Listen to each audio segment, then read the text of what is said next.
সতর্ক থাকে, আলাদা কিছু তো না। আমরা দেখলাম যে উল্টো রথের অ্যালার্ট করা হয়েছে, হামলা হতে পারে এর আশঙ্কা। আর উল্টো রথের দিন দেখলাম যে একটা বিস্ফোরক পাওয়া গেল আপনার হচ্ছে ওই বিষয়ে তো আমরা কথা বলেছি অলরেডি। গতকাল আবার প্রেসার কুকারের মতো ঘটনা ঘটছে। এটা গতকাল না, আরো 2-1 দিন আগে।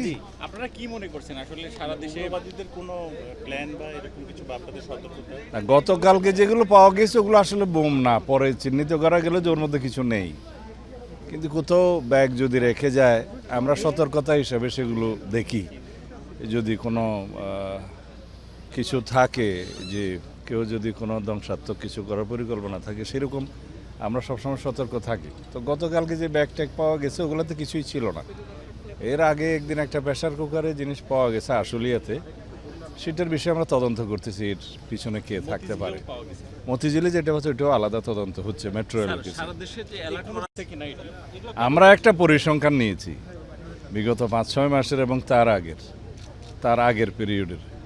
এখানে যে অপরাধ প্রবণতা বা কোথাও এরকম বোম রেখে যাওয়ার ঘটনাগুলো তদন্ত করে আমরা দেখেছি যে আনুপাতিক হারে, তুলনামূলক বিচারে এটা খুবই কম।